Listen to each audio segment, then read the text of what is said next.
तू है कहीं नहीं, बाबुल प्यारे। बॉलीवुड की ड्रीम गर्ल यानी कि हेमा मालिनी बॉलीवुड इंडस्ट्री की मशहूर और सफल एक्ट्रेस हैं। बॉलीवुड के सिवा हेमा बतौर राजनेता राजनीति में भी काफी सक्रिय हैं। लेकिन आज हम आपको इनके बेटों से रूबरू करवाने वाले हैं। हेमा मालिनी का जन्म 16 अक्टूबर 1948 को अम्मनकुडी तमिलनाडु के तमिलियन परिवार में हुआ था। इनके पिता का नाम VSR चक्रवर्ती है और वो तमिल फिल्म के निर्माता थे और उनकी मां का नाम जया चक्रवर्ती है। हेमा मालिनी की शुरुआती पढ़ाई चेन्नई के आंध्र महिला सभा से हुई थी। इसके बाद उनकी पढ़ाई नई दिल्ली के Tamil education association senior secondary school में हुई। हेमा मालिनी को कम उम्र में ही फिल्म में काम करने का मौका मिल गया था। इसी के चलते उन्होंने पढ़ाई बीच में ही छोड़ दी। हेमा ने 12वीं तक की भी पढ़ाई नहीं की है। हेमा मालिनी को बचपन से ही अभिनेत्री बनने का शौक था। हेमा मालिनी को साल 1961 में महज 13 साल की उम्र में फिल्म में डांसर का किरदार निभाने का मौका मिला। इस रोल के बाद उन्होंने फिल्मों में ही अपना करियर देख लिया था, लेकिन शुरू में उन्हें काफी संघर्ष करना पड़ा था।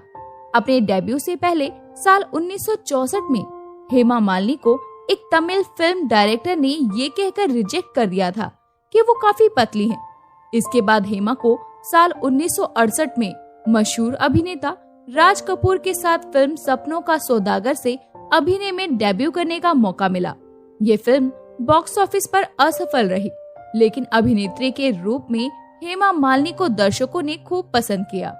इस फिल्म के बाद हेमा मालिनी ने कभी भी पीछे मुड़कर नहीं देखा और उन्होंने एक से बढ़कर एक बॉलीवुड की फिल्में की।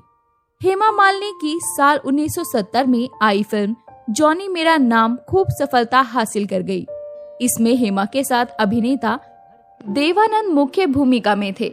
इसके बाद साल 1971 में राजेश खन्ना के साथ हेमा रमेश सिप्पी की फिल्म अंदाज में नजर आई। इस फिल्म से हेमा को बड़े ब्रेक मिलने लगे। इसके बाद साल 1972 में हेमा मालिनी को रमेश सिप्पी की ही फिल्म सीता और गीता में देखा गया और वो उनके अभिनय करियर के लिए मील का पत्थर साबित हुई। इस फिल्म में हेमा के साथ धर्मेंद्र नजर आए थे। पर्दे पर हेमा और धर्मेंद्र की जोड़ी काफी हिट रही और कई फिल्मों में देखने को मिली थी।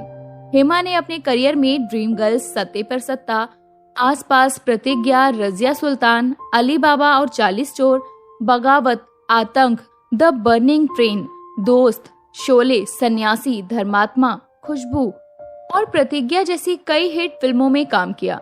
हेमा ने बॉलीवुड में कई दशक तक अपनी एक्टिंग और खूबसूरती का जलवा बिखेरा था। हेमा ने सुपरस्टार राजेश खन्ना के साथ 10 हिट फिल्में दी। वहीं धर्मेंद्र के साथ उन्होंने करीब 35 फिल्मों में काम किया। हेमा मालिनी एक शानदार अभिनेत्री होने के साथ साथ शानदार क्लासिकल डांसर भी हैं। हेमा मालिनी ने साल 2003 में भारतीय जनता पार्टी की ओर से राज्यसभा सांसद बनकर अपने राजनीतिक करियर की शुरुआत की थी। हेमा साल 2004 से साल 2009 तक बीजेपी के राज्यसभा सांसद रही। इसके बाद साल 2010 में उन्हें महासचिव बना दिया गया।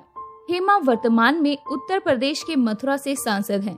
बॉलीवुड की ड्रीम गर्ल ने साल 1980 में शादीशुदा धर्मेंद्र से शादी की। हेमा मालिनी से पहले धर्मेंद्र ने साल 1954 में प्रकाश कौर से शादी की थी। धर्मेंद्र ने पहली पत्नी को तलाक दिए बिना ही हेमा से दूसरी शादी करने के लिए इस्लाम को कबूल किया था। हेमा और धर्मेंद्र की 2 बेटियां हैं, ईशा देओल और आहाना देओल। ईशा देओल को बॉलीवुड की गिनी चुनी फिल्मों में ही देखा गया है, जिसमें नो एंट्री, प्यारे मोहन, धूम, ना तुम जानो ना हम जैसी फिल्में शामिल हैं। हालांकि ईशा बॉलीवुड में कुछ खास कमाल दिखा ही नहीं पाई। जैसा कि हमने आपको बताया कि हेमा मालिनी की 2 बेटियां हैं और उनका कोई बेटा नहीं है, लेकिन उनके 2 सौतेले बेटे यानी कि धर्मेंद्र की पहली पत्नी प्रकाश कौर से धर्मेंद्र को 2 बेटी हैं, सनी देओल और बॉबी देओल, जो कि हेमा मालिनी को अपनी मां मानते हैं। हालांकि शुरुआत में उन्होंने हेमा को अपनी मां का दर्जा देने से साफ इनकार कर दिया था, लेकिन समय के साथ उन्होंने हेमा मालिनी के साथ उनकी दोनों बेटियों को भी अपना लिया है और आज उनका परिवार खुशहाल परिवार है। खैर, हमें ये बताने की जरूरत नहीं होगी कि बॉबी देओल और सनी देओल हिंदी सिनेमा के जाने माने अभिनेता हैं, जिन्होंने 80-90 के दशक में एक से बढ़कर एक फिल्मों में काम किया है और वर्तमान में तो सनी पाजी की गदर धूम मचा ही रही है। तो दोस्तों, अभी के लिए बस इतना ही। मिलते हैं अगली वीडियो में, तब तक अपना ध्यान रखिए। Bye bye.